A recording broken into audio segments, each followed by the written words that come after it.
Good morning and welcome to the fine ship Constance, which is my yacht currently cruising in the southern Baltic Sea. I've just come down from the Russian border and I'm secured alongside in a marina in southern Sweden, about to sail off towards Denmark. I've received an email from Victoria with some questions from a couple of you guys about the future and state of Cambria. I'm passionate about this boat really, for a number of reasons. One, because she's a Thames barge, and Thames barges always turn me on. They always have done. As a traditional seaman, I don't know what seaman wouldn't be turned on by them really, but I'm particularly interested in her because she's been restored honestly and without an engine, and that is just the crux of the whole thing for me. Anyway, listen, I've gone on about that long enough and in all sorts of places, so I'm going to answer these questions. We've got two here. We've got one from Sean and one from Jan, is it, or is it Jan? I'm not sure. We'll call it Jan. Sean's question is a nice one. He says, and I'm reading it off my email now, he says, is working as a charter vessel the only future option available to Cambria? Are there options that would allow her to keep her unmodified state? Yeah, nice one, Sean. The obvious answer is charter. Every traditional boat that sails the seas is looking for some way of making a bit of money and keeping herself going, and charter is the sort of knee-jerk reaction. But there are other things that a boat called Cambria can do. She has very special qualities because of the weight of the gear, the simplicity of it, and yet the sophisticated simplicity. There's so much to learn and so much satisfaction to be had, and working her with tide and wind is the magical thing. And I think there are other things she could do. Obviously education, and I believe she does do a fair amount of that now with young people. But there's another thought that's occurred to me. I haven't discussed any of this with Richard Titchener, the skipper,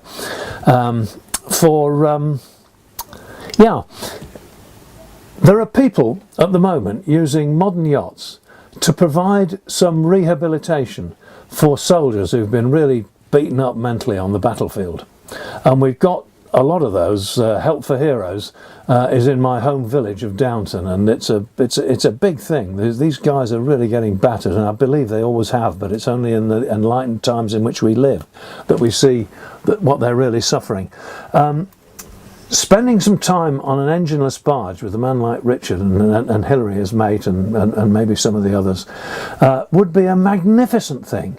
It's great to put them on a yacht, and they're doing a fine job, those fellas, but imagine putting them on an engineless barge and actually doing something, going somewhere. It would be fantastic.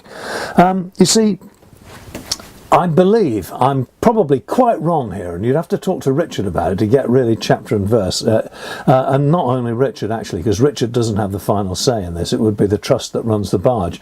But if that big saloon, which is the cargo hold, were to be modified so that she could carry a nominal amount of cargo, her voyages could then be made to really have value and meaning. And if that could be done, and combine that with maybe rehab or education, or even charter. I mean, what satisfaction for people. Well, what are you doing this week? Well, I'm taking a week off work and I'm going to run some potatoes from a place in Essex down to town, and they're going to take them off in St Catherine's Dock and haul them away in a cart. What do you think of that? Magnificent. And do it all without an engine. That would be great. So these are things that are on offer. And you folks, you're so much younger than me. At least I imagine you are. You must be. Nobody's older than me really now. And you know, you've got new ideas. You live in the real world that's happening today. I'm a bit of a fossil really. I have these ideas, but you know, I think you can probably do better than me. Now, here's another question. This is the one from Jan. This is a deep one. Having viewed and heard others' thoughts on Cambria and vessels in similar conditions, and having taken on such considerations myself, I'd be of the view that her main USP would be lost as she carries more weight when kept as original as possible. This is if she lost her engine, if she had an engine put in. How would the installation of an impact on the ability for the vessel to secure funding? Would the installation of an engine not actually have a negative impact on visitors who presumably go to Cambria because they want to sail on a traditional sailing vessel? Well, as to the last one, I've sort of already answered that, I think. It's a powerful thing not to have an engine. It's a marvellous, amazing experience that you can't hardly get anywhere now. So that is an obvious USP. When it comes to securing funding, that's very interesting. I'm no expert on this, although I did sit on the technical committee of National Historic Ships when the original core collection was being created, and that was really all about which vessels would be able to secure funding.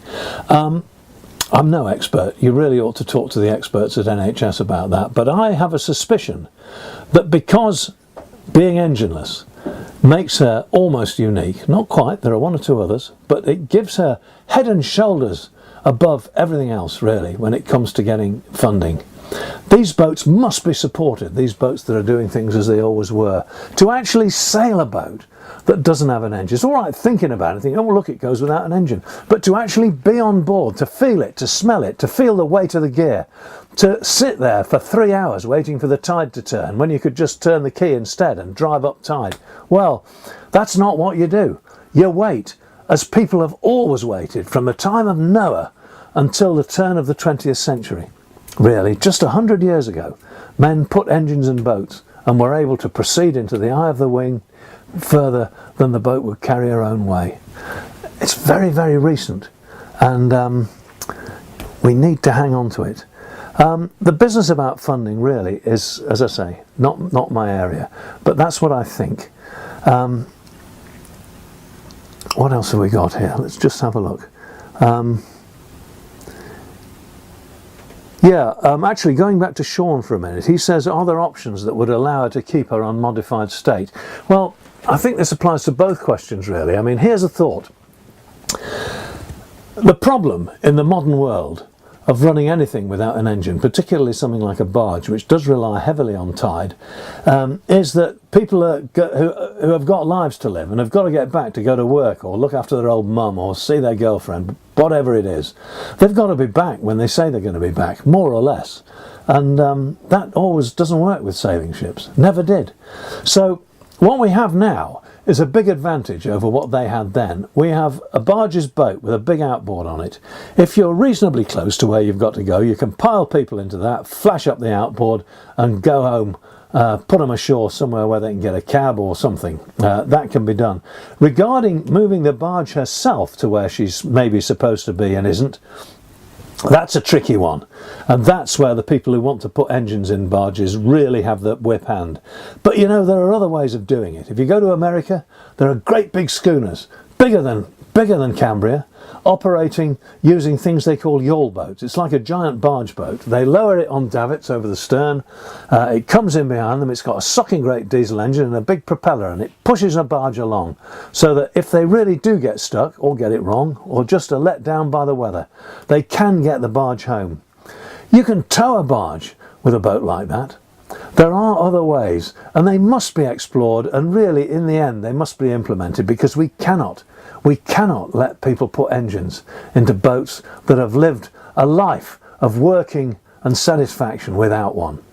So, I sound like a preacher in a pulpit, don't I? I think I'd better shut up now and go and get on with my own life. But it's great that you've asked these questions. It's wonderful that you're doing what you're doing and that we've got people coming up through the trade who want to do it. So get on with it and good luck to you.